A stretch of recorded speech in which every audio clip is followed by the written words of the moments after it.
सभी को प्रभु यीशु मसीह के नाम में जय मसीह के दोस्तों। तो हम शुरू करने वाले हैं दो गवाहों की शिक्षा को। लेकिन इस वीडियो में आगे जाने से पहले, क्योंकि ये वीडियो काफ़ी लेंथी होने वाली है, मैं चाहता हूं कि आप अपने जो प्री कंसीव्ड आइडियाज़ हैं, जो आपने अभी तक सीखा है, प्लीज़ उसे एक बार थोड़ा साइड में रख के ओपन माइंड के साथ बिब्लिकली और लॉजिकली इस वीडियो को देखिए। और जो भी आप देखते हैं, जो वचन आपको पढ़ाया जाता है, उसे ध्यान से देखिए और ध्यान से समझने की कोशिश करिए। अगर आप किसी पार्ट के साथ सहमत नहीं होते हैं या आपको लगता है कि नहीं, ये मतलब जो हमने सोचा है, जो हमने सीखा वही सही है, तो सीधा लिखने की बजाय कि मैं इसके साथ सहमत नहीं हूँ, प्लीज़ नीचे कमेंट में ये भी लिखना कि आप सहमत क्यों नहीं हैं और किस बाइबल के वचन के साथ आप सहमत नहीं हैं और क्यों नहीं हैं। तो प्लीज़ इन सारी बातों को ध्यान में रखते हुए फिर से कह रहा हूँ कि ओपन माइंड के साथ इस वीडियो को देखना, ताकि हम इस सारी गहराई को सीख सकें। तो इस वीडियो को देखते देखते आपके दिमाग में, आपके मन में कई सवाल खड़े होंगे। उन सारे सवालों की डिटेल इस वीडियो में दी गई है, लेकिन इस वीडियो के किसी भी पार्ट को स्किप करने की कोशिश मत करना। बारीकी से, ध्यान से और बिना इंटरप्शन के, बिना इसको फॉरवर्ड किए देखना। हर एक चीज़ को ध्यान से समझने की कोशिश करना और एंड तक देखना, ताकि आप पूरी बात को समझ सकें और पूरा देखने के बाद फिर डिसाइड करना कि आप कहां पर खड़े हैं, आप क्या मानते हैं और क्या सही है, क्या गलत है। और फिर नीचे कमेंट में अपनी सलाह देना या आपका जो भी व्यूज़ हैं उसको बताना। तो चलिए इस वीडियो को शुरू करते हैं।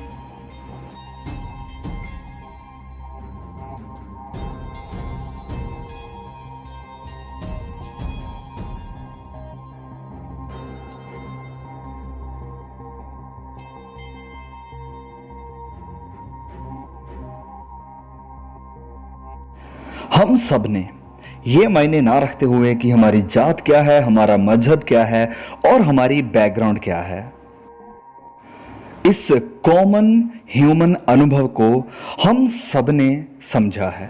हम में से बहुतों ने सेम चीज़ों को देखा है, सेम कार्यों को किया है, और हर रोज जो न्यूज़ में हम देखते हैं यह भी अब हमें इतना हैरान नहीं करता है, क्योंकि हम ये सब पहले ही कई बार सुन चुके हैं और हमने इस संसार को इस तरीके से स्वीकार कर लिया है कि जैसे अब सब कुछ बस ऐसे ही रहने वाला है। लेकिन ये वीडियो मॉडर्न ह्यूमन अनुभव को इंटरप्ट करेगी, क्योंकि ये वीडियो ऐसी चीज़ों को बयान करने वाली है जो इस दुनिया को हिला के रख देंगी। क्योंकि ये बहुत जल्द आने वाला है, बहुत जल्द आने वाला है, क्योंकि दो परमेश्वर के गवाहों को परमेश्वर बड़ी सामर्थ्य देने वाला है।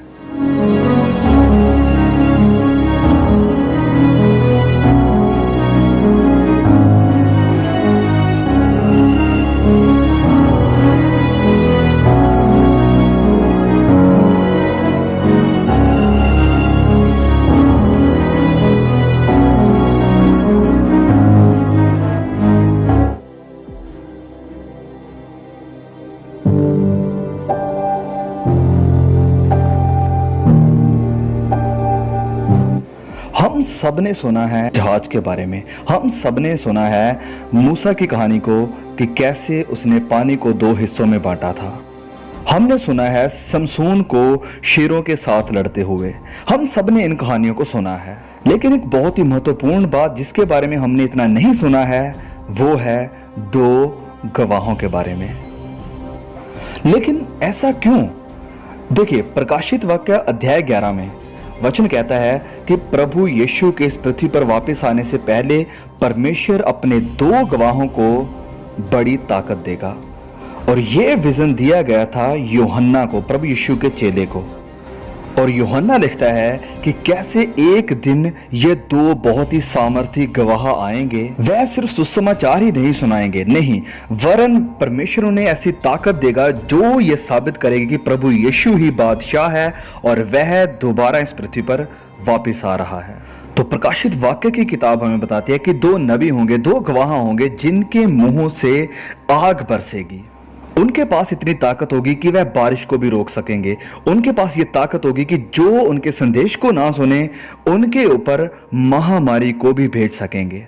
प्रकाशित वाक्य की किताब हमें बताती है कि 3.5 साल वह इस पृथ्वी पर अद्भुत कार्य करेंगे, यह साबित करने के लिए कि प्रभु यीशु कौन है उसके दोबारा आने से पहले।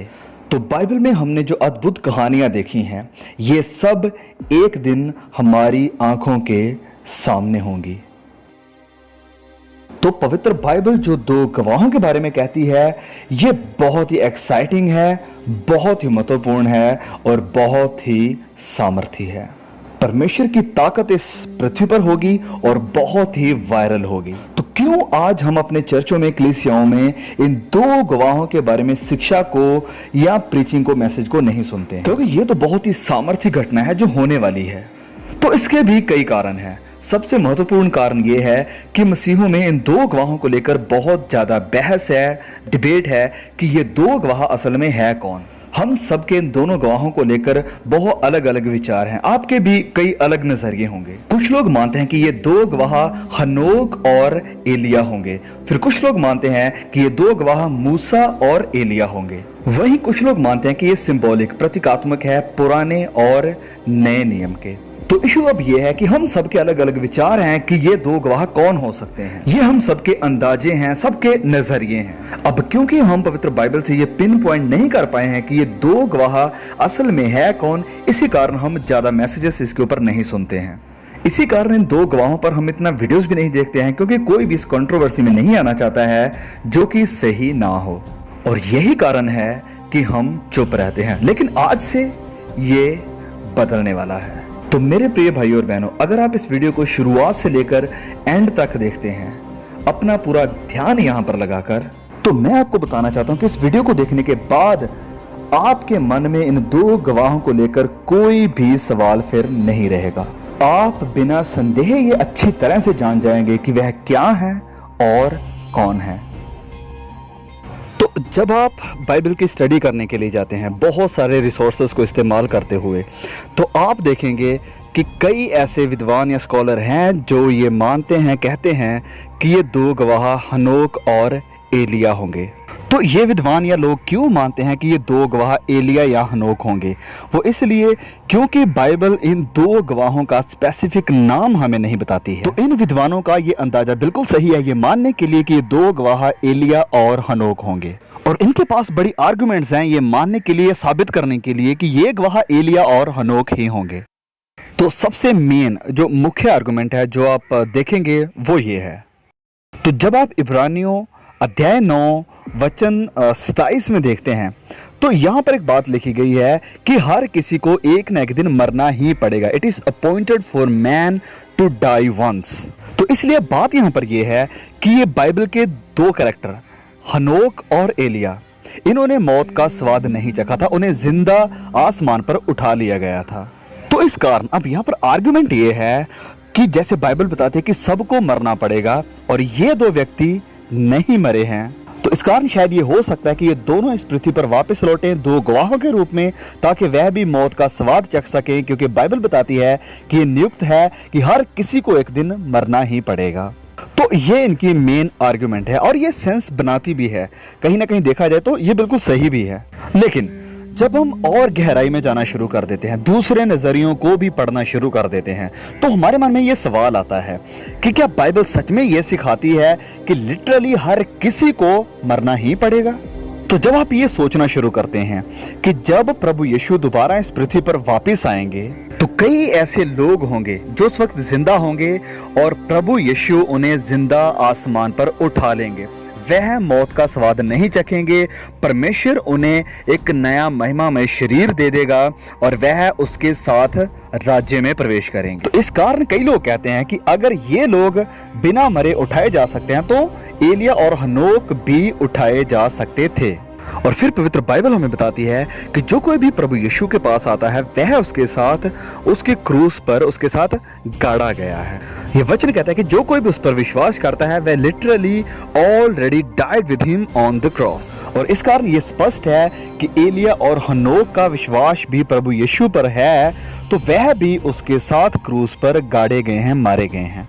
तो ये काउंटर आर्गुमेंट है इस विचार या नजरिए के खिलाफ जो ये मानते हैं कि एलिया और हनोक दोबारा आएंगे ताकि वह भी मौत का स्वाद चख सके। तो इस एक नज़रिए को देखने के बाद चलिए हम आगे और देखते हैं कि दो गवाहों के बारे में और क्या कहा जाता है। तो जितना हम इसे और गहराई में देखेंगे हम और आसानी से समझ भी सकेंगे। तो एक जो कॉमन और विश्वास है या नज़रिया है वो ये है कि ये दो गवाह कोई और नहीं वरन मूसा और एलिया होंगे। तो अब ये नज़रिया या हम कह सकते हैं विश्वास बहुत ही कन्विंसिंग है। क्यों? चलिए देखते हैं। तो सबसे पहले एलिया क्यों लोग मानते हैं कि एलिया उन दोनों में से एक होगा? जब इन दो गवाहों को सामर्थ्य या ताकत दी जाती है तो वह ऐसे अनोखे अचंभे काम करेंगे यह साबित करने के लिए कि वाकई प्रभु यीशु असल में कौन है और वह दोबारा इस पृथ्वी पर वापस आने वाले हैं। वचन कहता है कि इन दो गवाहों के मुंह से आग निकलेगी जो बैरियों को भस्म कर देती है। और इंटरेस्टिंग चीज ये है कि एलिया नबी ने बिल्कुल ऐसा ही कुछ किया था। जब वह इस पृथ्वी पर था तो उसकी दुआ से आसमान से आग बरसाई गई थी ताकि लोग सच्चे खुदा को जान सकें। तो ये समझ में आता है कि अगर इन दो गवाहों के बारे में आग बरसाने का जिक्र है तो इन दोनों में से एक एलिया भी जरूर हो सकता है। तो ये आर्गुमेंट भी यहाँ पर बहुत ही कंपेलिंग है। और एक और बात एलिया के बारे में, एक और जो बहुत ही दिलचस्प बात है वो ये है कि भविष्यवक्ता मलाकी ने अपनी भविष्यवाणी में अध्याय 4 वचन 5 में यह कहा है कि देखो यहोवा के उस बड़े और भयानक दिन के आने से पहले मैं तुम्हारे पास एलिया नबी को भेजूंगा। तो देखिए यहां पर पुराने नियम में परमेश्वर का वचन बता रहा है कि प्रभु के आने से पहले ये एलिया नबी दोबारा फिर इस पृथ्वी पर आएगा। वाह! तो ये सच में बहुत ही कन्विंसिंग मालूम होता है, सही है ना? तो हम इसके ऊपर फिर अभी वापस आएंगे। तो अब बात करते हैं मूसा की कि क्यों मूसा को भी इन दोनों गवाहों में से एक के रूप में देखा जाता है। तो अगर ये दो गवाह बड़े अद्भुत चमत्कार काम करेंगे और उन्हें इतनी सामर्थ्य दी जाएगी कि वह इस संसार में विपत्तियों को लेकर आए, तो अगर बाइबल में कोई इंसान है जिसका नाता चमत्कारों और विपत्तियों के साथ है तो वह मूसा ही है।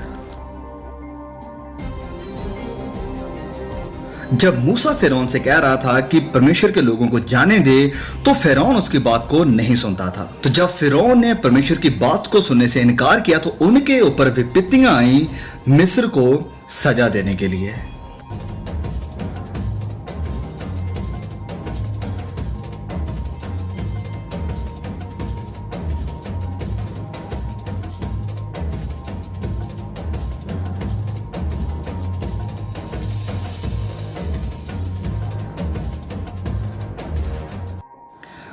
तो बिल्कुल ऐसा ही कुछ होने वाला है जब ये दो गवाह इस पृथ्वी पर आते हैं।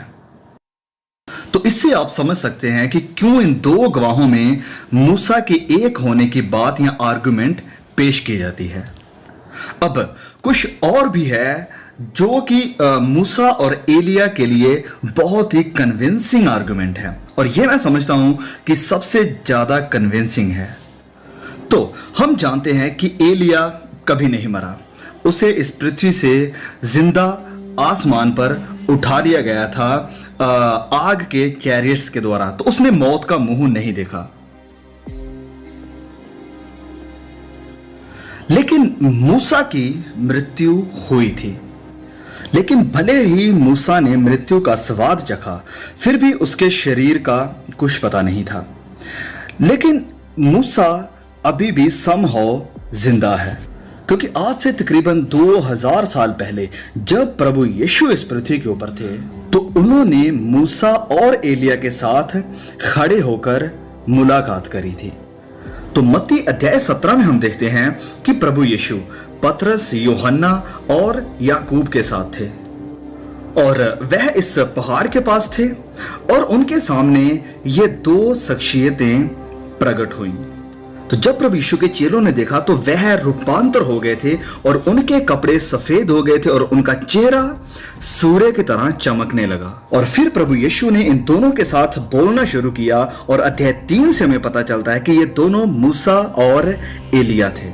तो ये सब देखकर उसके चेले बहुत ही हैरान हो जाते हैं, क्योंकि वह एलिया और मूसा के साथ बात कर रहा है, उनके कपड़े पूरी तरह बदल चुके हैं और चेहरा सूर्य की तरह चमक रहा है। और फिर उन्होंने एक आवाज को आसमान से ये कहते हुए सुना, ये मेरा प्रिय पुत्र है जिससे मैं बहुत प्रसन्न हूं, इसकी सुनो। और इस सब के बाद वचन हमें बताता है कि वह लोग पूरी तरह डर गए थे। तो ये सब कुछ सच में बहुत ही अद्भुत है, क्योंकि नए नियम में प्रभु यीशु मूसा और एलिया के साथ मुलाकात कर रहे हैं। तो इस कारण कुछ लोग मानते हैं कि ये प्रीव्यू था प्रभु यीशु के दोबारा आने से पहले कि ये दोनों दो गवाहों के रूप में इस पृथ्वी पर वापस लौटेंगे। तो मैं अब यहां पर कहूंगा कि वाकई में यह सच में बहुत ही कन्विंसिंग है। और यही एक कारण है कि अगर कुछ साल पहले कोई मुझसे पूछता कि ये दो गवाह कौन है, तो मैं उन्हें बताता कि ये हनोक या एलिया होंगे या फिर एलिया और मूसा होंगे। लेकिन मैं ये मानता हूं कि एलिया और मूसा होंगे। ये मेरा उस वक्त रिस्पॉन्स होता, क्योंकि ये सब कुछ मूसा और एलिया के लिए फिट बैठता है जो हमने अभी देखा है। तो यही हमारा रिस्पॉन्स होता है या हमने सोच कर रखा है अभी तक। लेकिन बात यहां पर यह है कि हम इससे पूरी तरह संतुष्ट नहीं हैं। फिर भी ये कहीं ना कहीं हमारे दिमाग में सवाल को खड़े करते हैं, क्योंकि अगर कोई हमसे पूछता कि ये दो गवाह कौन है, तो हमारा रिस्पॉन्स यही होता कि मुझे लगता है कि ये मूसा और एलिया हैं। और ऐसा ही रिस्पॉन्स कई मिनिस्टर्स का, पास्टर्स का होता है। लेकिन ये सब हमें कभी भी संतुष्ट नहीं करता है, और यही कारण है कि हमें और डीप गहराई में जाना पड़ेगा इसे जानने के लिए, क्योंकि बाइबल के पास हर सवाल का जवाब पूरी तरह स्पष्ट मिल जाता है। और इसके लिए हमें जरूरत है खोजने की और प्रेयरफुली प्रार्थना के साथ परमेश्वर के सामने जाने की कि परमेश्वर इन सब चीजों को हमारे लिए स्पष्ट करें। तो हमने देख लिया है कि कई लोगों के अलग अलग विचार और नजरिए हैं इन दो गवाहों को लेकर। कोई कहता है ये हनोक और एलिया है और उनके पास भी आर्गुमेंट्स हैं। कोई कहता है ये एलिया और मूसा है और उनके पास भी कई आर्गुमेंट्स हैं। भले ही हमने इस सब को देख लिया है और जान लिया है, फिर भी हम कॉन्फिडेंस के साथ नहीं कह सकते हैं कि पवित्र बाइबल क्या बताती है कि ये दो गवाह कौन होंगे। तो इसलिए अब हमें इन दो गवाहों के बारे में जानने के लिए बाइबल की गहराई में जाना पड़ेगा। तो जब हम मूसा, एलिया और प्रभु यीशु के रूपांतर की स्टडी करते हैं तो हमें कुछ बहुत ही दिलचस्प देखने को मिलता है। तो चलिए हम वापस जाते हैं मत्ती अध्याय 17 में। तो ये वचन हमें बताते हैं कि मूसा और एलिया के साथ मुलाकात करने के बाद चेले प्रभु यीशु से सवाल पूछना शुरू करते हैं इस मुलाकात के बारे में। और वह क्या पूछते हैं, इस सारी वार्तालाप को हम देखते हैं अध्याय 17 वचन 10 में। लिखा है, इस पर उसके चेलों ने से पूछा, फिर शास्त्री क्यों कहते हैं कि एलिया का पहले आना अवश्य है? तो वह लोग जब ये सवाल कर रहे हैं, वह इशारा कर रहे हैं मलाकी की भविष्यवाणी की तरफ। जब उसने कहा था कि प्रभु के आने से पहले एलिया आएगा, तो वह भी इस बात को जानते थे कि एलिया का पहले आना जरूरी है। तो चलिए देखते हैं कि इस सवाल का जवाब प्रभु यीशु क्या देते हैं। वह कहते हैं कि एलिया अवश्य आएगा और सब कुछ सुधारेगा, परंतु मैं तुमसे कहता हूं कि एलिया आ चुका है और लोगों ने उसे नहीं पहचाना, परंतु जैसा चाहा वैसा ही उसके साथ किया। इसी रीति से मनुष्य का पुत्र भी उनके हाथ से दुख पाएगा, दुख उठाएगा।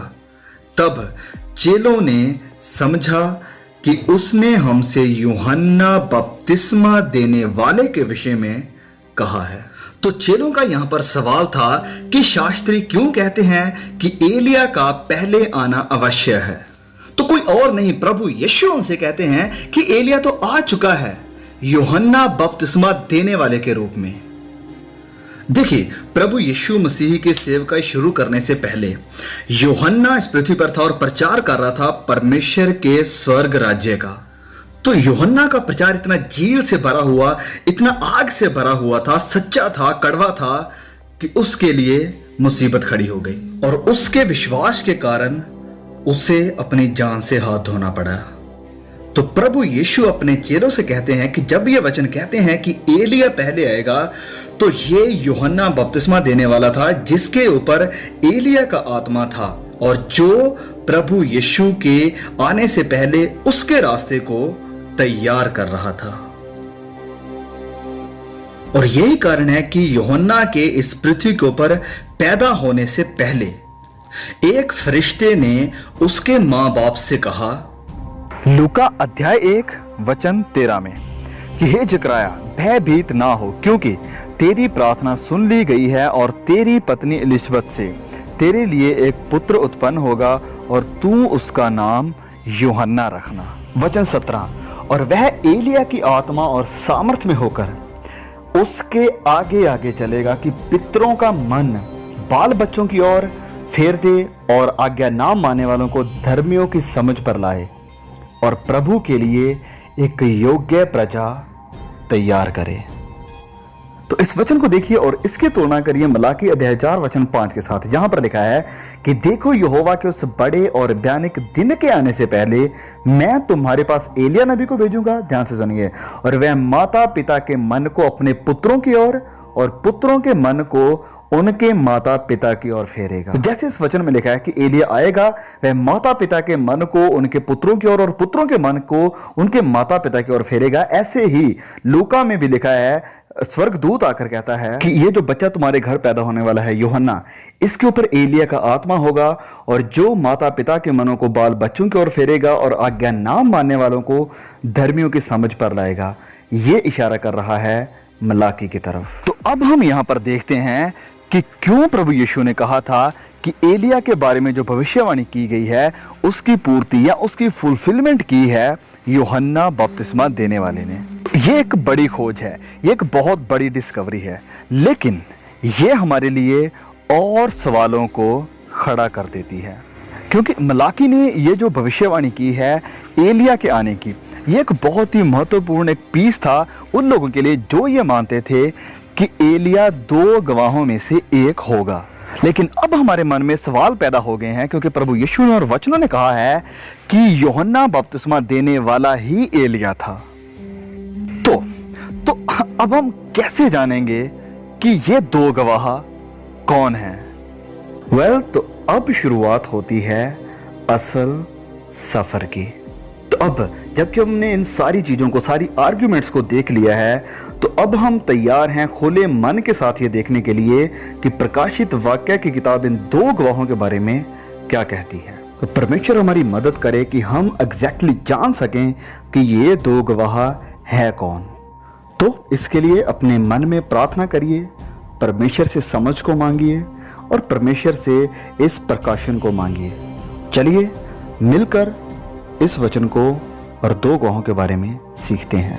सबसे पहले शुरुआत करते हैं कि इस प्रकाशित वाक्य की किताब 2 गवाहों के बारे में क्या कहती है। तो हम जानते हैं कि अध्याय 11 में यूहन्ना एक स्वर्गदूत के साथ बात कर रहा है और वह अंतिम समय के बारे में परमेश्वर से एक और दर्शन को या विजन को देख रहा है। प्रकाशित वाक्य में यूहन्ना बहुत सारे विजन्स को देख रहा है, जिसमें उसने एक पशु को देखा और स्वर्गदूत ने बताया कि ये इशारा कर रहा है एक ईवल लीडर की तरफ, एक बुरे लीडर की तरफ। और प्रकाशित वाक्य में हम देखते हैं कि उसने एक स्त्री के दर्शन को देखा जो कि गर्भवती थी और एक बच्चे को, एक बालक को जन्म देती है। फिर यूहन्ना ने दर्शन देखा एक बड़ी वेश्या यानी बाबल का, बेबीलोन का, और इन सारे दर्शनों में स्वर्गदूत आता है और यूहन्ना को बताता है कि इन सारे सिंबल्स का मतलब क्या है।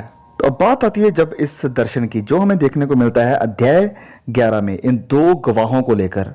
तो इसमें स्वर्गदूत ने यूहन्ना को ज्यादा डिटेल नहीं बताई है कि ये जो 2 गवाह हैं ये किस चीज की तरफ इशारा कर रहे हैं। यूहन्ना ने दर्शन तो देखा है इन 2 गवाहों का, इन 2 बड़े दिल वाले नबियों का, जो कि सारी दुनिया को परमेश्वर का वचन बताते हैं, लेकिन हमें सिर्फ इसी बात पर छोड़ दिया गया है। स्वर्गदूत और डिटेल में कुछ नहीं बताते हैं। तो इस कारण अब हमें यहाँ खुद पवित्र आत्मा की मदद से एक डिटेक्टिव का काम करना पड़ेगा। और परमेश्वर का धन्यवाद है कि हमारे पास यहाँ कुछ कीवर्ड्स हैं जो हमारी इस काम में मदद करते हैं। तो हम यहाँ पर देखते हैं कि ये फरिश्ता यूहन्ना के साथ बातचीत कर रहा है और ये फरिश्ता परमेश्वर की ओर से परमेश्वर की आवाज में बात कर रहा है और वह कहता है कि मैं अपने 2 गवाहों को ये अधिकार दूंगा कि टाट ओढ़े हुए 1260 दिन, ये हम जानते हैं कि इशारा कर रहा है 3.5 सालों की तरफ, जो कि 7 साल के पीरियड की शुरुआत में हो गए एंटी क्राइस्ट आने से पहले, कि 260 दिन तक वह भविष्यवाणी करें। वचन 4, ये वही जैतून के 2 पेड़ और 2 दीवट हैं जो पृथ्वी के प्रभु के सामने खड़े रहते हैं। यदि कोई उनको हानि पहुंचाना चाहता है तो उनके मुंह से आग निकलकर उनके बैरियों को भस्म करती है, और यदि कोई उनको हानि पहुंचाना चाहेगा तो अवश्य इसी रीति से मार डाला जाएगा। उन्हें अधिकार है कि आकाश को बंद करें कि उनकी भविष्यवाणी के दिनों में मेंह न बरसे, और उन्हें सब पानी पर अधिकार है कि उसे लहू बनाएं और जब जब चाहें तब तब पृथ्वी पर हर प्रकार की विपत्ति लाएं। तो ये वचन जो हमने पढ़ा है, सबसे पहले ये बताता है कि मैं अपने 2 गवाह को ये अधिकार दूंगा, अपॉइंट करूंगा, इंग्लिश में लिखा है। तो स्वर्गदूत यहां पर हमें कुछ क्लू देते हैं ताकि हम इन 2 गवाहों को पहचान सकें। यहां पर लिखा गया है कि ये वही जैतून के 2 पेड़ और 2 दीवट हैं जो पृथ्वी के प्रभु के सामने खड़े रहते हैं। अब जब आप इन 2 गवाहों के बारे में सोचते हैं जिनका दर्शन यूहन्ना को दिया गया है, आपके दिमाग में क्या आता है? शायद 2 इंसान, 2 नबी। लेकिन जबकि हम ये जानते हैं कि हम वहां पर नहीं थे जब यूहन्ना ये दर्शन को देख रहा था। उसने क्या देखा? 2 बुजुर्गों को देखा, 2 नबियों को देखा, और ना ही फरिश्ता हमें इसकी कोई ज़्यादा डिटेल बताता है। तो इस कारण 2 इंसानों के बारे में सोचने के सिवाय हमारे दिमाग में और कुछ नहीं आता है। और फिर ये वचन हमें बताता है, जब हम वचन 7 में पढ़ते हैं कि जब वह अपनी गवाही दे चुके होंगे, जब वह अपनी गवाही दे चुके होंगे, तब वह पशु जो अथाह कुंड में से निकलेगा उनसे लड़कर उन्हें जीतेगा और उन्हें मार डालेगा। वचन 8, उनके शव उस बड़े नगर के चौक में पड़े रहेंगे जो आत्मिक रूप से सदोम और मिस्र कहलाता है। और आगे, सब लोगों और कुलों और भाषाओं और जातियों के लोग उनके शवों को 3.5 दिन तक देखते रहेंगे और उनके शवों को कब्र में रखने ना देंगे। और फिर 3.5 दिनों के बाद स्वर्ग से आवाज आती है कि यहाँ ऊपर आ जाओ। और इसके अलावा वचन हमें और कुछ नहीं बताता है। तो इस कारण कुछ लोग कहते हैं कि ये 2 व्यक्ति होंगे और कुछ लोग कहते हैं कि ये 2 ग्रुप ऑफ पीपल होंगे, क्योंकि यहाँ पर लिखा है कि उनके शव, ये शव यानी बॉडीज, तो ये बॉडीज 1 या 2 नहीं, इससे ज़्यादा भी हो सकती हैं। तो जब ये वचन यहाँ पर कहता है कि 2 गवाह, तो हम कैसे जानेंगे कि ये कौन है, क्या है? मतलब हम इस सारी पजल को कैसे समझेंगे? क्योंकि स्वर्गदूत ने उस पशु के बारे में तो बता दिया, और अगर उस फरिश्ते ने इस ड्रैगन के बारे में, इस पशु के बारे में ना बताया होता तो हम शायद ये सोचते कि आने वाले समय में एक बहुत बड़ा ड्रैगन बहुत सारे शवों के साथ, सिरों के साथ आएगा और एक पशु समुंदर से, पानी में से निकल कर आएगा। लेकिन थैंक गॉड के फरिश्ते ने हमें बता दिया कि वह इशारा कर रहे हैं, ये पशु इशारा कर रहे हैं उस एंटी क्राइस्ट की तरफ, एक इवल लीडर की तरफ। तो इस कारण अब अगर हम जानना चाहते हैं कि ये 2 गवाह हैं कौन, तो हमें एक डिटेक्टिव का काम करना पड़ेगा, हमें इन कीवर्ड्स के ऊपर फोकस करना पड़ेगा। लेकिन अब मैं यहां पर कुछ कहना चाहता हूं कि जब ये फरिश्ता, जब ये यूहन्ना के साथ आने वाले पशु के बारे में बात कर रहा था, तो अगर इस फरिश्ते ने यूहन्ना को इस आने वाले पशु की इंटरप्रिटेशन ना दी होती, इसका मतलब ना बताया होता, तो हमें कैसे पता चलता? हमें कैसे पता चलता कि ये पशु इशारा कर रहा है एक आने वाले शासक की तरफ, एक राज्य की तरफ? हमें पता चलता कीवर्ड्स को देखकर। तो हम इस शब्द पशु को देखते कि पूरी बाइबल में इसका कहाँ कहाँ जिक्र हुआ है और अतीत में नबी ने किस चीज़ की तरफ इशारा करते हुए इसका इस्तेमाल किया गया है और अतीत में इसकी क्या इंटरप्रिटेशन थी। हम दानियल में देखते कि ये पशु इशारा कर रहा है एक बादशाहत की तरफ। तो यूहन्ना को अगर इस दर्शन की पूरी डिटेल में इंटरप्रिटेशन ना भी दी गई होती तो भी हम ये खोज सकते थे कि ये इशारा कर रहा है एक बादशाहत की तरफ, एक राजा की तरफ। बाइबल के जो अतीत में इस्तेमाल किए गए शब्द हैं उनका इस्तेमाल करते हुए, और यही काम यहाँ पर किया जा सकता है। भले ही इन 2 गवाहों की डिटेल में हमें इंटरप्रिटेशन नहीं दी गई है, जिसकी वजह से कई अंदाजे लगाए गए हैं, कई नज़रिए बनाए गए हैं कि ये 2 गवाह कौन हैं, लेकिन इसे समझने की या सोल्यूशन हमें मिलता है वचन 4 में, क्योंकि यहाँ बताया गया है कि ये 2 गवाह असल में क्या हैं। ये वचन हमें बताता है कि वह 2 जैतून के पेड़ हैं और 2 दीवट हैं, लैम्प स्टैंड हैं। तो अब अगर हमें पता करना है कि ये 2 गवाह कौन हैं और क्या हैं, तो हमें पता करना पड़ेगा कि ये जैतून के पेड़ कौन हैं और क्या हैं, और ये 2 दीवट यानी लैम्प स्टैंड कौन हैं और क्या है। तो अगर हमें पता चल जाता है कि ये 2 जैतून के पेड़ और 2 दीवट कौन है और क्या है, तो हमें पता चल जाएगा कि 2 गवाह कौन हैं। क्योंकि फरिश्ता स्पेसिफिकली कहता है कि यूहन्ना, अगर तुम जानना चाहते हो कि ये दो गवाह कौन है तो मैं आपकी मदद करूंगा कि ये दो गवाह दो जैतून के पेड़ हैं और दो दीवट हैं। और अब हमारा काम बनता है कि हम इसकी डीप स्टडी करके सच्चाई को जानें। तो चलिए इस रहस्य को मिलकर समझते हैं। तो बाइबल या दूसरे नबी इस जैतून के पेड़ के बारे में क्या कहते हैं, कि वह कौन है, क्या है। तो चलिए देखते हैं कि नबी जकरिया ने इस जैतून के पेड़ के बारे में क्या लिखा है। जकरिया पुराने नियम का एक नबी था और परमेश्वर ने उसे भी अंतिम समय के रिलेटेड बहुत सारे दर्शन दिए थे। और यहाँ पर इस वचन में जकरिया को अंतिम समय के बारे में एक दर्शन दिया जा रहा है। जकरिया ने लिखा है अध्याय 4 वचन 2 में कि उसने मुझसे पूछा, तुझे क्या दिखाई पड़ता है? मैंने कहा, एक दीवट है जो संपूर्ण सोने की है और उसका कटोरा उसकी चोटी पर है और उस पर उसके 7 दीपक हैं जिनके ऊपर बत्ती के लिए 7-7 नालियां हैं। दीवट के पास जैतून के 2 वृक्ष हैं, एक उस कटोरे की दाहिनी ओर और दूसरा उसकी बाईं ओर। फिर वचन 11 में लिखा है, तब मैंने उनसे फिर पूछा कि ये 2 जैतून के वृक्ष क्या हैं जो दीवट की दाहिनी बाईं ओर हैं। फिर मैंने दूसरी बार उससे पूछा कि जैतून की दोनों डालियां क्या हैं जो सोने की दोनों नालियों के द्वारा अपने में से सुनहरा तेल उंडेलती हैं। उसने मुझसे कहा, क्या तू नहीं जानता कि ये क्या है? मैंने कहा, हे प्रभु, मैं नहीं जानता। तब उसने कहा, इनका अर्थ ताजे तेल से भरे हुए वह 2 पुरुष हैं जो सारी पृथ्वी के परमेश्वर के पास हाजिर रहते हैं। तो बस स्वर्गदूत उसे यही बताता है। यहां पर लिखा है कि इनका अर्थ है ताजे तेल से भरे हुए 2 पुरुष। इंग्लिश में लिखा है कि 2 अनोइंटेड, और जो सारी पृथ्वी के परमेश्वर के पास हाजिर रहते हैं। ओके, तो ये हमारी मदद तो करता है पर थोड़ी सी। तो अब हम ये तो जान गए हैं कि ये 2 जैतून के पेड़ इशारा कर रहे हैं मसा किए हुओं की तरफ, जो या तो 2 पर्टिकुलर इंसान हो सकते हैं और या फिर 2 ग्रुप हो सकते हैं जो परमेश्वर की सेवा के लिए हाजिर रहते हैं।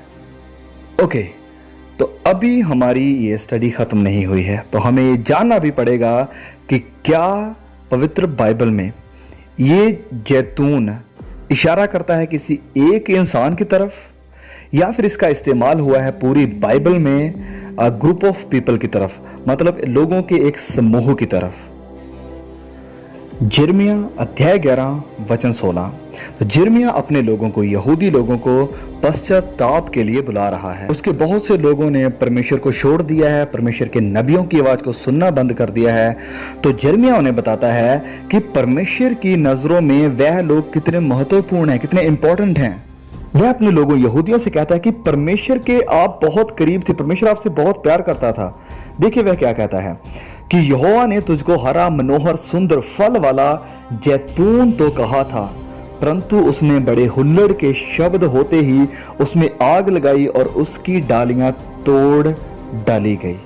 सेनाओं का यहोवा जिसने तुझे लगाया, उसने तुझ पर विपत्ति डालने के लिए कहा है कि इसका कारण इजराइल और यहूदा के घराने की यह बुराई है कि उन्होंने मुझे रिश्त दिलाने के लिए बाल के निमित्त धूप जलाया। तो यह वचन 16 क्या कहता है कि यहोवा ने तुझको हरा मनोहर सुंदर फल वाला जैतून कहा था। तो परमेश्वर ने यह फल वाला जैतून का पेड़ किसको कहा था? यहूदी लोगों को। यह जैतून का पेड़ किसी एक व्यक्ति, एक इंसान की तरफ इशारा नहीं करता है, वरन ये इशारा करता है ग्रुप ऑफ पीपल की तरफ, एक समूह के लोगों की तरफ। और यहां पर इस कॉन्टेक्स्ट में ये जैतून का पेड़ इशारा कर रहा है यहूदी लोगों की तरफ, इजरायली लोगों की तरफ। और जिर्मिया यहां क्या कहता है कि अगर आप लोग पश्चाताप नहीं करते हैं, अगर ये जैतून का पेड़ पश्चाताप नहीं करता है, तो क्या होगा कि परमेश्वर हुल्लड़ के शब्द के साथ आग लगाएगा और उसकी डालियां तोड़ डाली जाएंगी। तो यहां पर यह जैतून का पेड़ इशारा कर रहा है यहूदी लोगों की तरफ। अब क्या नए नियम में कोई रेफरेंस है जहां पर यह जैतून का पेड़ किसी समूह के लोगों की तरफ इशारा कर रहा हो? तो हमें चेक करना पड़ेगा। तो चलिए देखते हैं रोमियो अध्याय 11 में। तो आप अपनी बाइबल को, जो भी आपकी भाषा में आप पढ़ते हैं, उसे निकालिए और इस वचन को मेरे साथ देखिए, सभी मिलकर इसको देखेंगे। जिनमें कहता है कि यहूदी लोग अगर वह पश्चाताप नहीं करते हैं, तो अब क्योंकि उन्हें जैतून का पेड़ कहा गया है, तो वचन ने क्या कहा कि उनके साथ क्या होगा? लिखा है कि उनकी डालियां तोड़ डाली जाएंगी।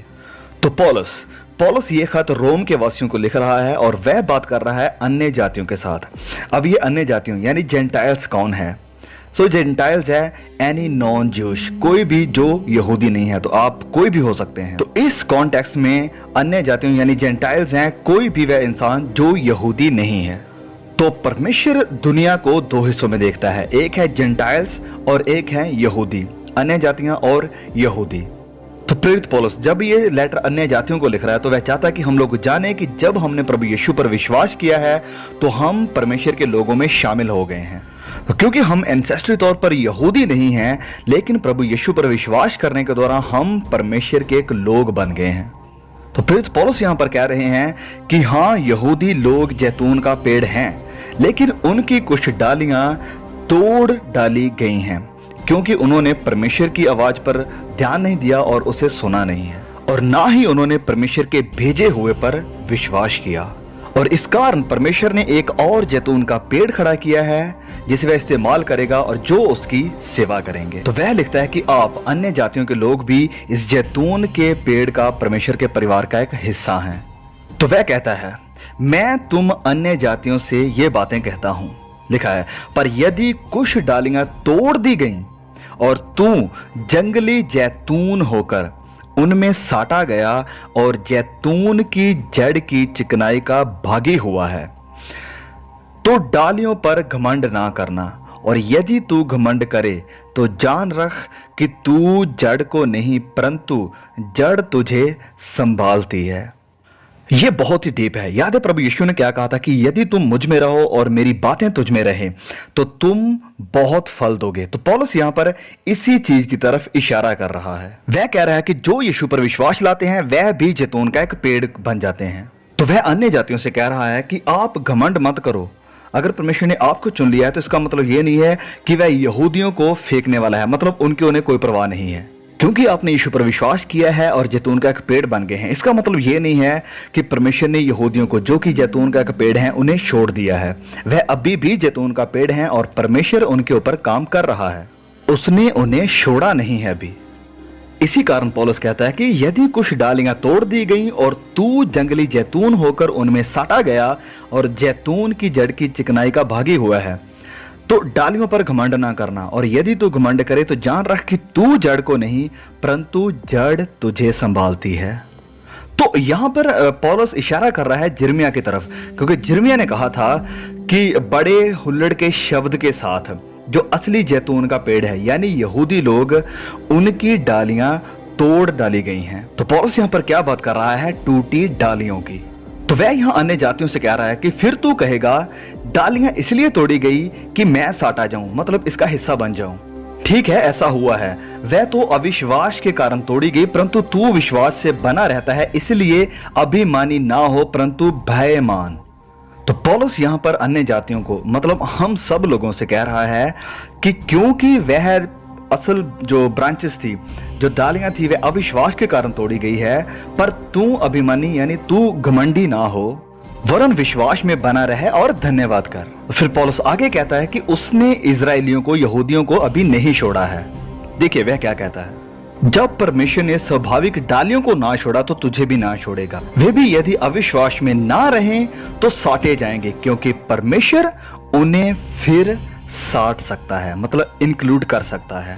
वाह! तो पौलुस यहां पर कह रहा है कि यदि ये वाचा के लोग, ये यहूदी लोग, अब्राहम की संतान, यदि वह विश्वास करते हैं प्रभु यीशु पर, तो वह भी जैतून के पेड़ में साटे जाएंगे, वह फिर से सुंदर फल वाला जैतून का पेड़ बन जाएंगे। वह कहता है कि अन्य जातियों यानी हम लोग विश्वास के द्वारा इस जैतून के पेड़ का हिस्सा बनते हैं, और यदि वह भी विश्वास करते हैं तो वह भी घर में वापस आ जाएंगे। तो अब निर्भर इस बात पर नहीं करता है कि आप कितने नियमों को, कितने रूल्स को फॉलो कर सकते हैं, पर इस पर कि क्या आप परमेश्वर के बेटे यीशु मसीह पर विश्वास करते हैं, तो परमेश्वर उन्हें फिर से साट सकता है।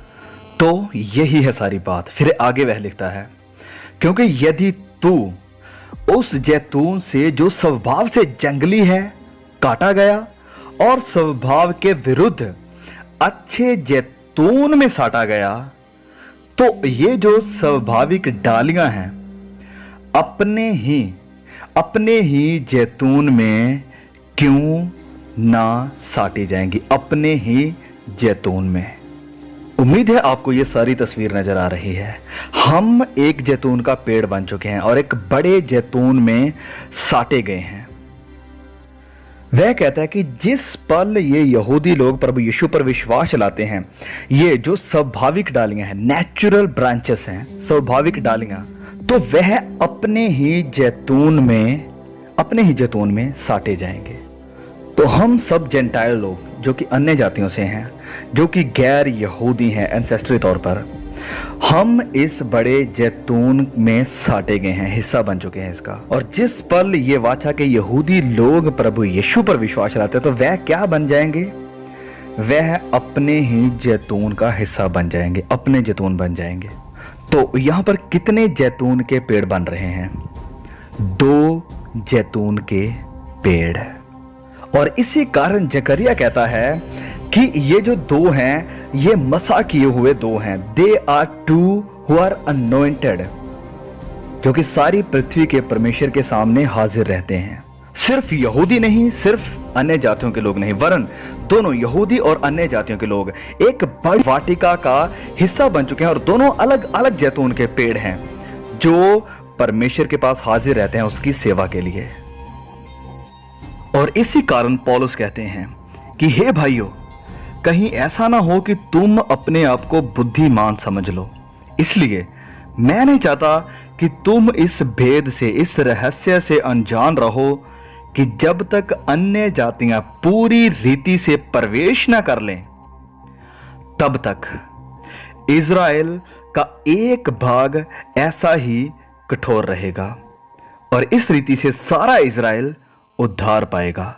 तो मेरे प्रियो, पौलुस यहां भविष्यवाणी कर रहे हैं कि हां, उनके अंदर अविश्वास है, वह विश्वास से गिर गए हैं, प्रभु यीशु पर विश्वास नहीं करते हैं।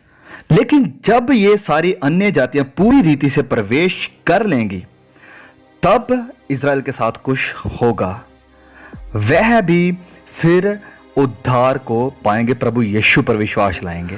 तो हाँ, ये बात सही है कि सब नहीं आएंगे, लेकिन बड़ी तादाद में लोग यीशु पर विश्वास करेंगे। और जब ये होगा, जैसे हमने देखा है कि जब ये होगा, तो वह अपने ही जैतून के पेड़ का हिस्सा बन जाएंगे, अपने जैतून के पेड़ का। तो चलिए वापस आते हैं प्रकाशित वाक्य 11 में। तो कौन है ये 2 गवाह जो पवित्र आत्मा की सामर्थ के साथ 3.5 साल के लिए भविष्यवाणी करेंगे? कौन है ये?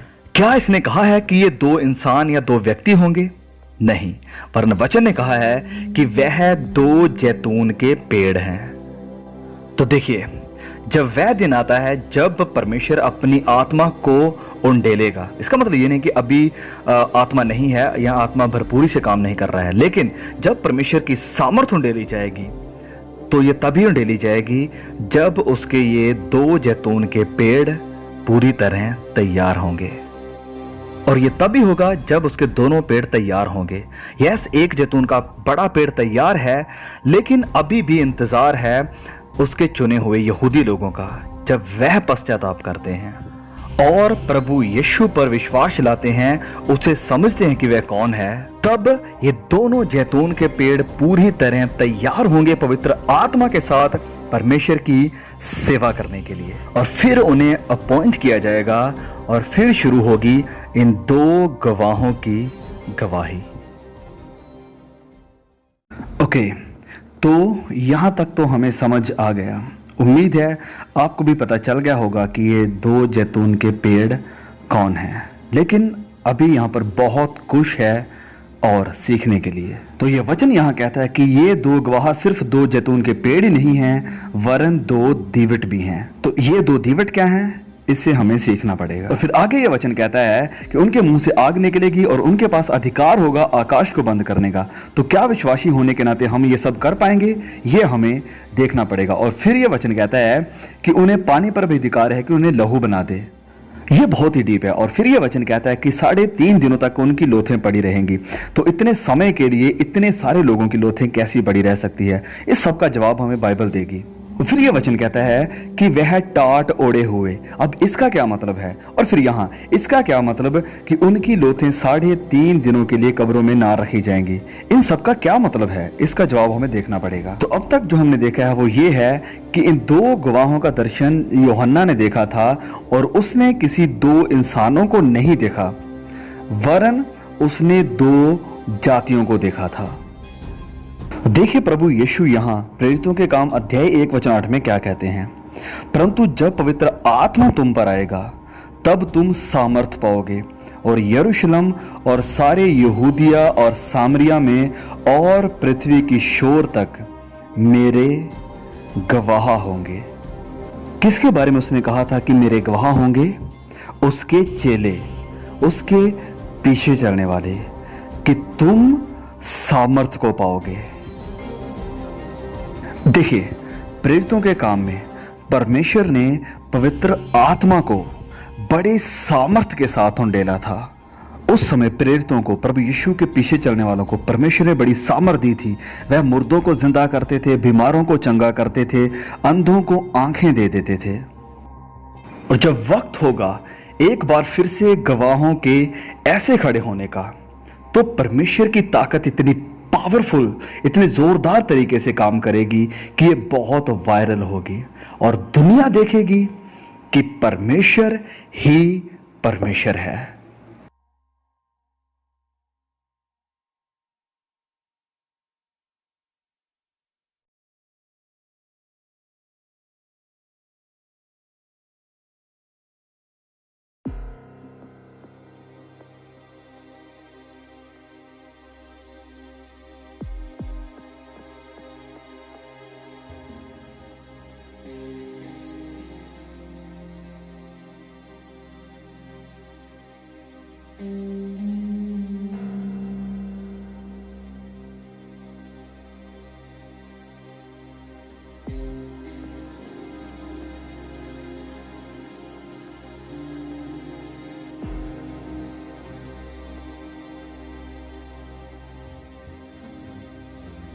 ओके, तो अब वक्त है कि हम इस पहेली के, इस पजल के दूसरे पेज की तरफ मुड़ें और देखें कि वह क्या है।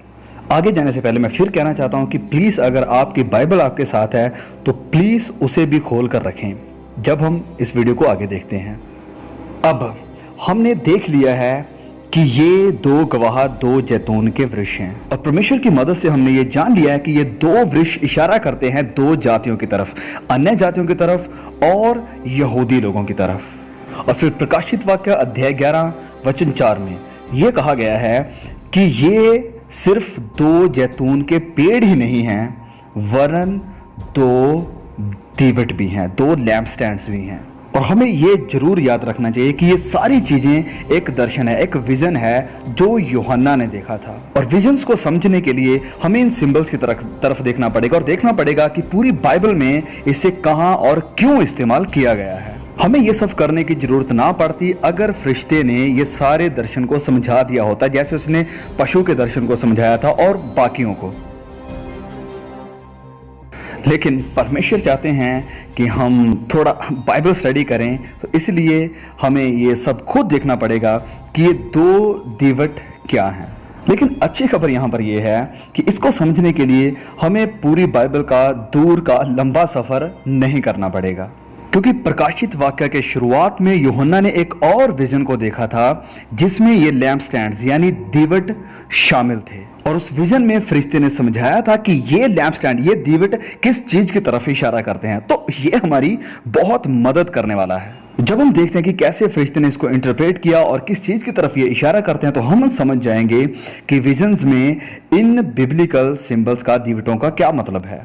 तो प्रकाशित वाक्य अध्याय 1 में यूहन्ना महिमामय प्रभु यीशु मसीह का दर्शन देखता है और इसके साथ साथ उसने सोने के 7 दीवटों को भी देखा, जैसे यहां पर लिखा है, तब मैंने उसे जो मुझसे बोल रहा था देखने के लिए अपना मुंह फेरा और पीछे घूमकर मैंने सोने की 7 दीवटें देखी। और वचन 20 में यूहन्ना को इस विजन की इंटरप्रिटेशन मिलती है कि इनका मतलब क्या है। तो लिखा है, अर्थात उन 7 तारों का भेद जिन्हें तूने मेरे दाहिने हाथ में देखा था, और उन 7 सोने की दीवटों का भेद, वह 7 तारे 7 कलीसियाओं के दूत हैं, और वह 7 दीवट 7 कलीसियाएं हैं। तो आप देखिए, ये प्रकाशित वाक्य की किताब पूरी सिंबल्स के साथ भरी पड़ी है। तो देखिए, इस एक वचन से हमें सीखने को मिलता है कि तारे विजन्स में इशारा करते हैं स्वर्ग दूतों की तरफ, और फिर इसी वचन से हमें यह सीखने को मिलता है कि ये जो दीवट हैं ये किस चीज की तरफ इशारा करते हैं? कलीसिया की तरफ। अब ये कलीसिया यानी चर्च क्या है? क्या कलीसिया सिर्फ एक इंसान है? नहीं नहीं। क्या ये सिंगल एंटिटी है? बिल्कुल नहीं, क्योंकि कलीसिया शुरू से ही एक विश्वासियों का ग्रुप रहा है, अ बॉडी ऑफ बिलीवर्स, यानी कई लोगों का ग्रुप। तो जब प्रकाशित वाक्य अध्याय 11 वचन 4 में यह वचन कहता है कि ये 2 गवाह 2 दीवट हैं, तो इसका क्या मतलब है कि ये दीवट क्या हैं? 2 कलीसियाएं हैं, 2 बॉडीज ऑफ बिलीवर्स। तो ये 2 गवाह 2 जैतून के पेड़ हैं, यहूदी लोग और अन्य जातियों से आए हुए विश्वासी लोग, और ये 2 गवाह 2 दीवट हैं, यानी 2 कलीसियाएं हैं, 2 group of believers, the same thing. जैसे हमने देखा था जैतून के पेड़ यहूदी और अन्य जातियों के विश्वासी, ये बहुत अद्भुत है और ये बहुत ही स्पष्ट है। 2 गवाह परमेश्वर के लोग हैं, 2 जैतून के पेड़ यहूदी और अन्य जातियों के विश्वासी। इसी तरह वह 2 दीवट हैं, क्योंकि वह मसीही की कलीसियां हैं, मसीही की देह, मसीही की देह। ये समझने के बाद कि हम दीवट हैं, तो अब हमें पता चलता है कि क्यों प्रभु यीशु कई बार ऐसे ऐसे बयान देते थे। तुम्हारा उजाला मनुष्यों के सामने चमके, मत्ती 5 वचन 16। फिर देखिए लूका अध्याय 12 वचन 35 कि तुम्हारी कमरें बंधी रहे और तुम्हारे दिए जलते रहें। तो अब धीरे धीरे हमें सब कुछ समझ में आ रहा है। प्रभु यीशु शुरुआत से ही अपने चेलों को दीवट और उजियाला कहते आ रहे थे, और उसने हमें पेड़ भी कहा, अच्छे फल लाने वाले पेड़ बनो। तो ये सब पहले भी कहा गया था।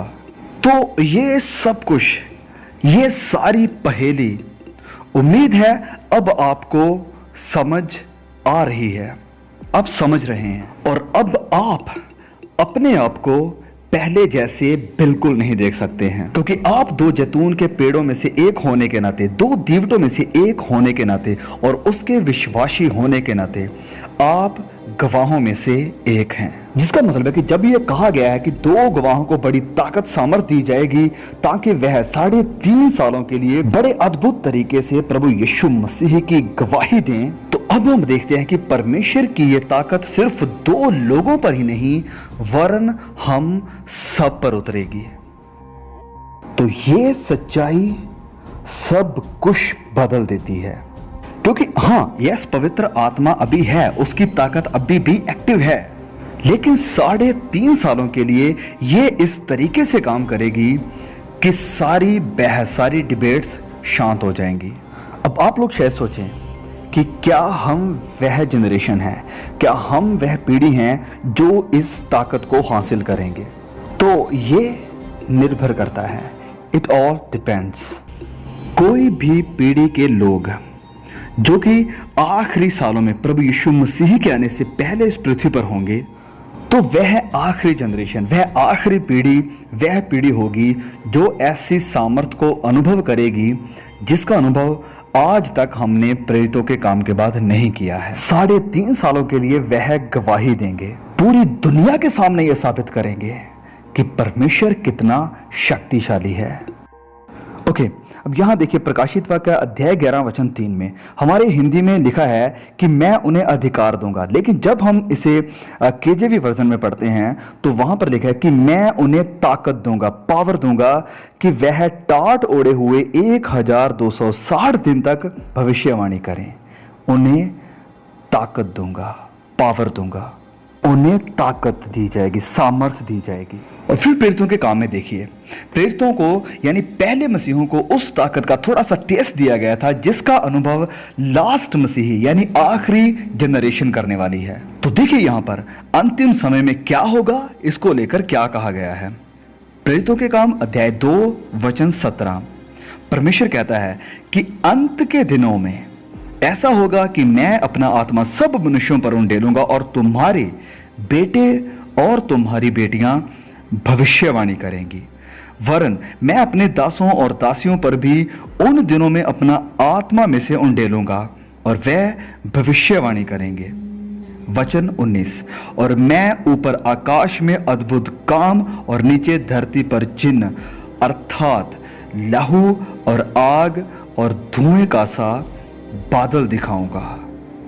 प्रभु के महान और तेजस्वी दिन के आने से पहले सूर्य अंधेरा हो जाएगा और चांद लहू सा हो जाएगा। यह वचन उन्हीं चीजों के बारे में बताता है जो प्रकाशित वाक्य में कहा गया है कि 2 गवाह करेंगे।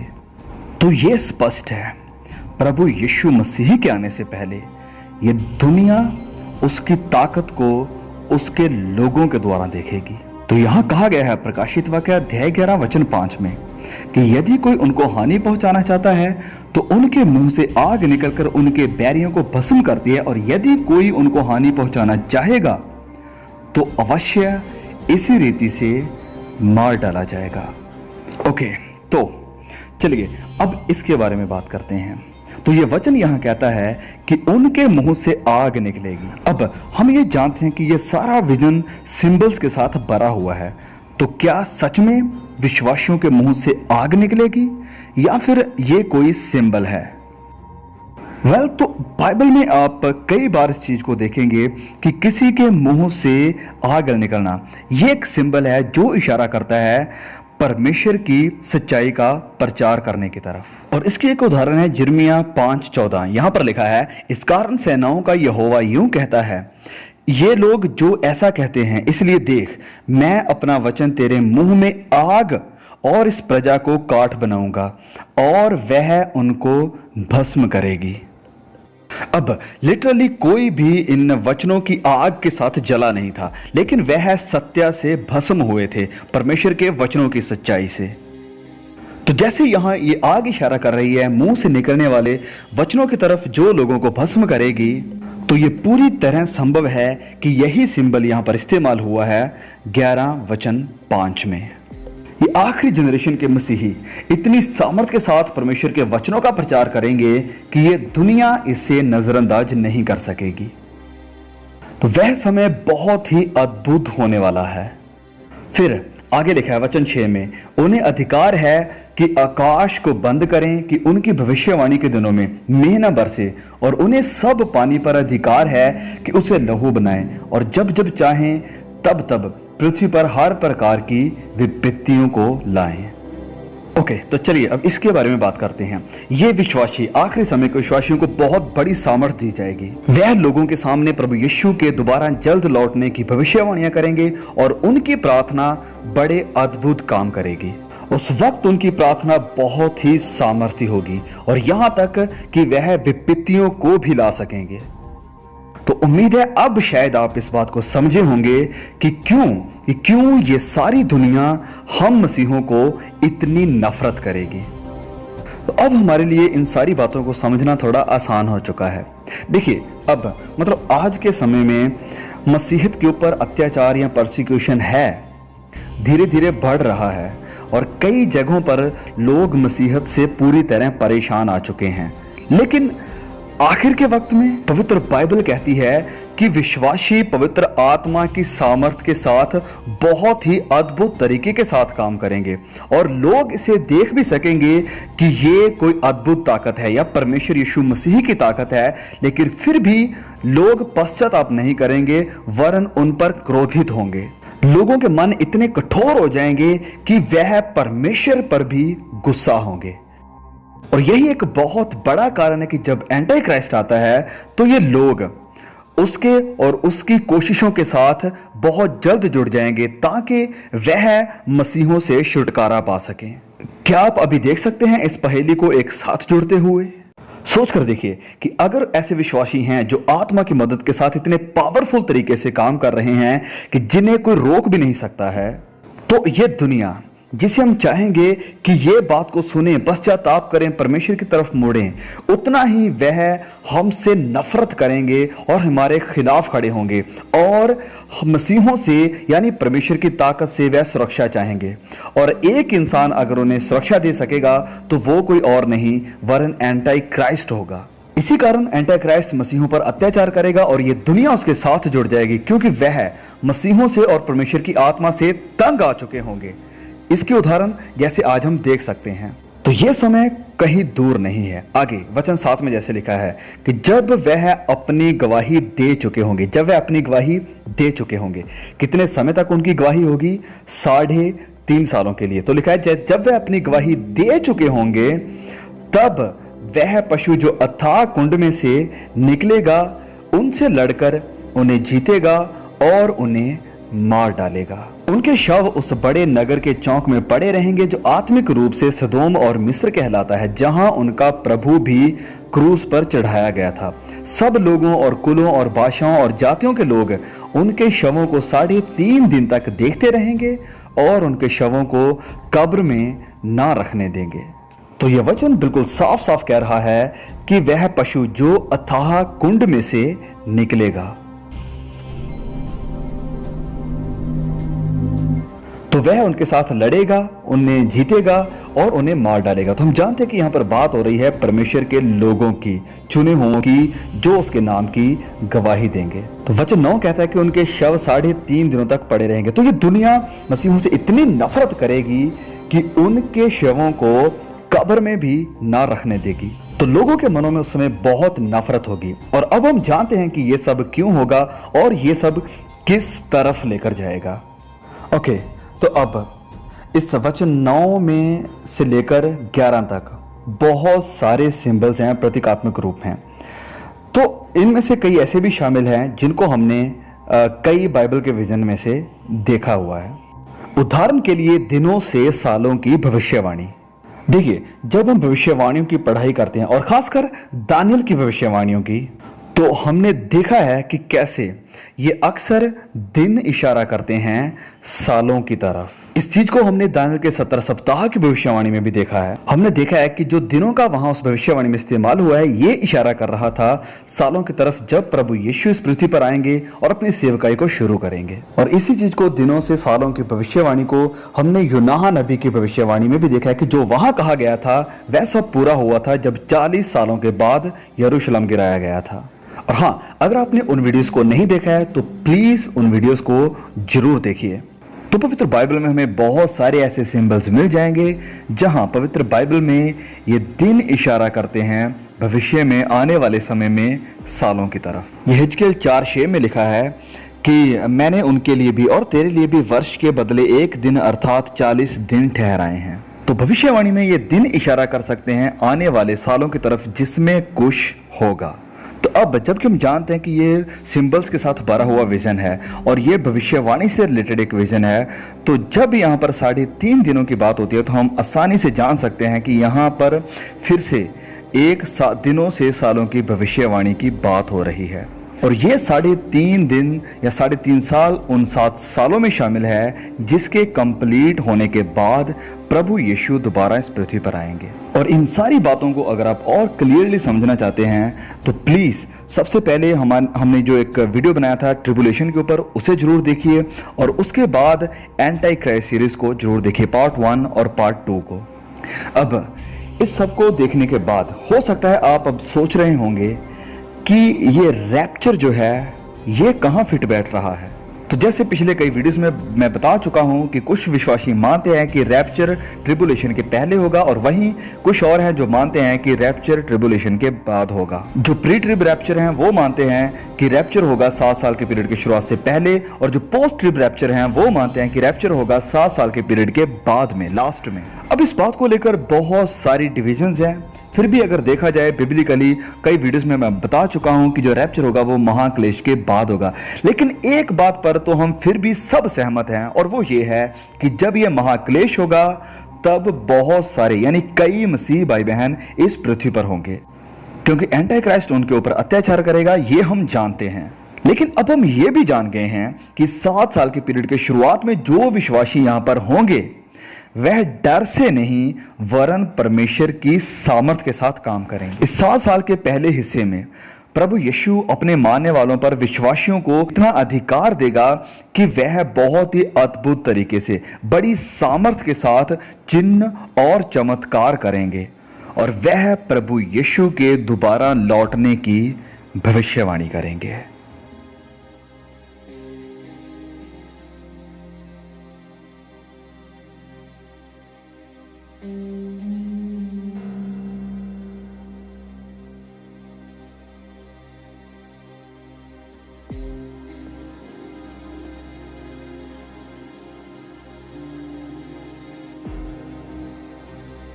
लेकिन इस 7 साल के मिडल में ये एंटी क्राइस्ट आएगा और परमेश्वर के लोगों पर अत्याचार करना शुरू कर देगा। और ये विजन हमें बताता है कि उनके शव 3.5 दिनों के लिए उस नगर में, चौक में पड़े रहेंगे। लेकिन ये समझते हुए कि यहां पर दिनों से सालों की भविष्यवाणी हुई है, तो हम साफ साफ देख सकते हैं कि परमेश्वर के लोग सिर्फ 3.5 दिनों के लिए ही क्लेश नहीं सहेंगे, वरन आखिरी के 3.5 सालों के लिए। और इसी कारण ये वचन कहता है कि इन आखिरी के 3.5 दिनों के लिए उनके शव कब्र में ना रखे जाएंगे, क्योंकि ये एंटी क्राइस्ट विश्वासियों पर अत्याचार करेगा और लोग उनसे इतनी नफरत करेंगे कि उन्हें कब्रों में भी ना रखने देंगे। अब इन आखिरी के 3.5 सालों के बाद क्या होगा? प्रभु यीशु का दूसरा आगमन। जब वह वापस लौटेगा तो उसके सब लोग जो मर गए होंगे, जो जीवित होंगे और जिन्होंने उसकी खातिर अत्याचार सहा, वह सब नया शरीर पाएंगे और उसके पास बादलों पर उठा लिए जाएंगे। और इसी कारण वचन 11 में यह लिखा है, परंतु 3.5 दिन के बाद परमेश्वर की ओर से जीवन का श्वास उनमें बैठ गया और वह अपने पांवों के बल खड़े हो गए और उनके देखने वालों पर बड़ा भय छा गया। तब उन्हें स्वर्ग से एक बड़ा शब्द सुनाई दिया कि यहां ऊपर आओ। ये सुन वह बादल पर सवार होकर अपने बैरियों के देखते देखते स्वर्ग पर चढ़ गए। और वचन 15, जब 7वें दूत ने तुरी फूंकी तो स्वर्ग में इस विषय के बड़े बड़े शब्द होने लगे, जगत का राज्य हमारे प्रभु का और उसके मसीही का हो गया और वह युगान युग राज्य करेगा। तो ये बिल्कुल क्लियर है, 3.5 साल तक अत्याचार सहने के बाद उसके लोगों को न्याय मिलेगा और वह बादलों पर उठाए जाते हैं। और फिर शुरुआत होती है प्रभु यीशु के 1000 साल के राज्य की। अब यहां और भी बहुत कुछ है देखने के लिए, क्योंकि वचन 8 में यह लिखा है कि उनके शव उस बड़े नगर के चौक में पड़े रहेंगे जो आत्मिक रूप से सदोम और मिस्र कहलाता है, जहां उनका प्रभु भी क्रूस पर चढ़ाया गया था। तो हम जानते हैं कि ये एक विजन है और इसमें बहुत सारे सिंबल्स मौजूद हैं। तो ये वचन कहता है कि उनके शव उस नगर के चौक में पड़े रहेंगे जो आत्मिक रूप से सदोम और मिस्र कहलाता है। तो सवाल अब ये है कि ये बड़ा नगर क्या है? What is this great city? इसका क्या मतलब है? ये किस चीज की तरफ इशारा कर रही है? वेल, तो थैंकफुली फरिश्ते ने इसकी इंटरप्रिटेशन दी है, लेकिन एक दूसरे अलग विजन में। प्रकाशित वाक्य अध्याय 17 वचन 18 में देखिए वह स्वर्गदूत क्या कहता है। कहता है, वह स्त्री जिसे तूने देखा है वह बड़ा नगर है जो पृथ्वी के राजाओं पर राज्य करता है। अध्याय 17 से हम जानते हैं कि ये स्त्री एक सिंबल है या इशारा करती है एक बड़े महान नगर बाबल की तरफ। तो जब ये वचन 11 हमें कहता है कि उनके शव बड़े नगर में पड़े रहेंगे, तो ये इशारा कर रहा है कि उनके शव इस बड़े महान शहर बाबल में पड़े रहेंगे और ये वही शहर होगा जिसका लिंक एंटी क्राइस्ट के साथ, उस महान अगुए के साथ जुड़ा होगा। अब बात यह है कि हम दानियल की भविष्यवाणी से सीखते हैं कि ये जो चौथा पशु होगा जो कि एंटी क्राइस्ट है और उसकी कमांड और उसकी ज्यूरिडिक्शन और उसका अधिकार मतलब ग्लोबल होगा, वर्ल्ड वाइड होगा। तो इस केस में वो चौक या बाबल का, बड़े नगर का जो चौक है, जो स्ट्रीट्स हैं, ये कोई पर्टिकुलर एक जगह नहीं होगी, वरन सारी जगह होगी। तो चलिए इस बाबल के बारे में, बड़े नगर के बारे में और दो गवाहों के बारे में मैं आपको एक और बहुत ही इंटरेस्टिंग चीज बताता हूं। देखते हैं। प्रकाशित वाक्य अध्याय 17 में यूहन्ना एक और दर्शन को देख रहा है और इस बार वह बड़े महान नगर बाबल यानी बेबीलोन का दर्शन देख रहा है। देखिए यहां वचन 6 में क्या लिखा है। मैंने उस स्त्री को पवित्र लोगों का लहू और यीशु के गवाहों का लहू पीने से मतवाली देखा। अब जब हम इसे अपनी हिंदी की ट्रांसलेशन में पढ़ते हैं तो वहां पर लिखा है गवाहों, यीशु के गवाहों का लहू। लेकिन जब इंग्लिश में यहां हम पढ़ रहे हैं तो यहां पर लिखा है मार्टियर्स, जिसका मतलब होता है शहीद, यीशु के लिए जो शहीद हुए हैं। लेकिन इसकी जो एक्चुअल वर्ड है उसको हम देखते हैं टूल्स में जाकर, तो ग्रीक में इसका मतलब है, तो ये जो मार्टोस शब्द है ग्रीक का, इसका असल में यही मतलब है गवाहों, ज्यादा गवाहों के बारे में। और जब हम इस ग्रीक के शब्द की बुनियाद को, इसकी असल डेफिनेशन को देखते हैं तो इसका मतलब देखिए निकल कर आता है विटनेस। जी हाँ, विटनेस मतलब गवाह।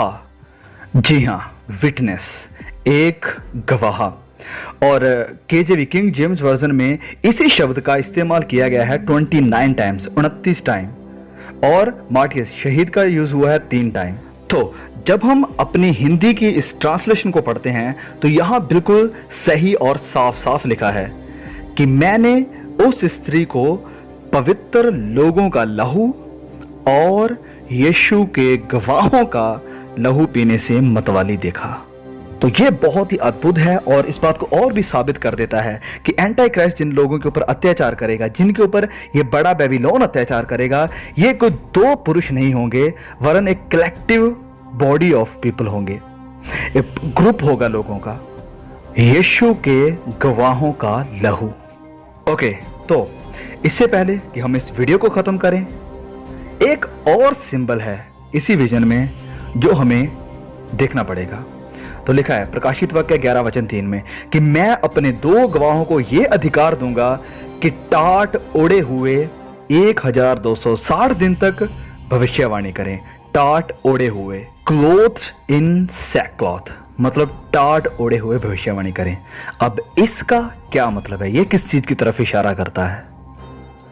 इन 2 गवाहों के सारे रहस्य को जानने से पहले हमने अक्सर यह कल्पना की थी 2 गवाहों के बारे में कि वह 2 बुजुर्ग इंसान हैं जिन्होंने ये टाट ओढ़ा हुआ है। यह समझने के बाद कि 2 गवाहों का विजन सिंबल्स के साथ भरा हुआ है, तो अब हम ये भी जान गए हैं कि ये टाट किसी चीज की तरफ इशारा कर रहे हैं।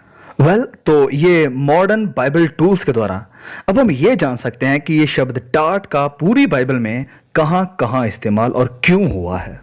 तो हम क्या देखते हैं कि पूरी बाइबल में ये जो टाट है, ये एक ऐसे कपड़े होते थे जिन्हें परमेश्वर के लोग पहनते थे जब वह या तो बहुत दुखी होते थे और या फिर वह जब पश्चाताप करने वाले होते थे, जब वह परमेश्वर की तरफ मुड़ने वाले होते थे।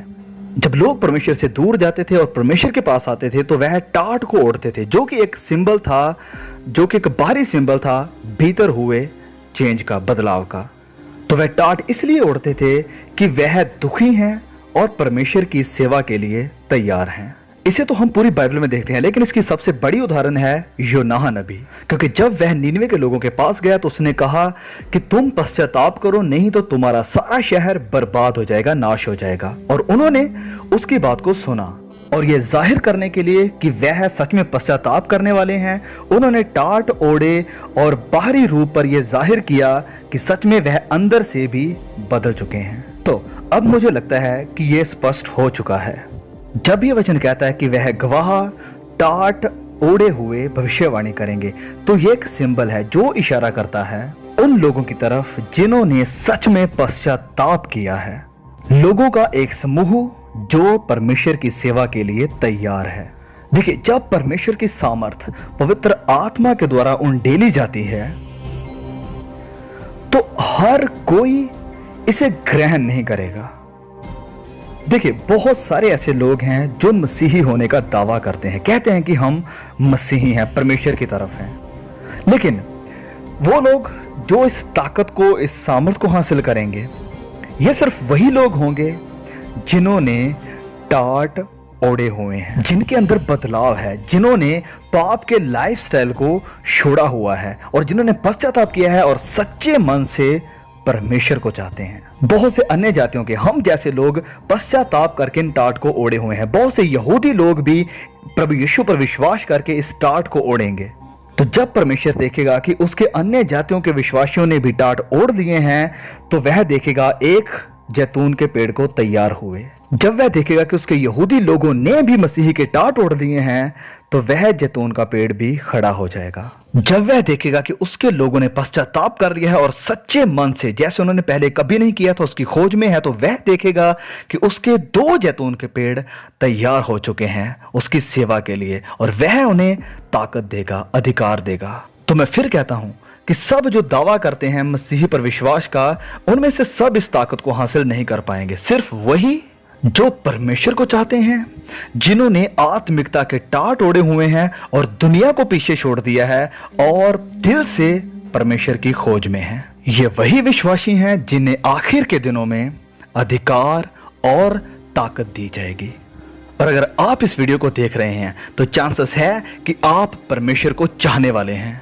अगर आपने यहां तक इस वीडियो को देख लिया है तो चांसेस हैं कि आपके अंदर परमेश्वर की भूख है।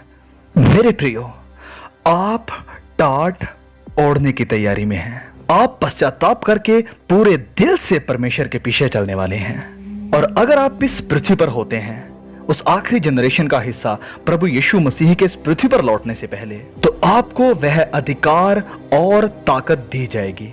तो अब अगली बार जब आप मिरर में, शीशे में देखते हैं, तो यह वक्त है कि आप अपने आप को देखें और कहें कि आप असल में सच में है कौन।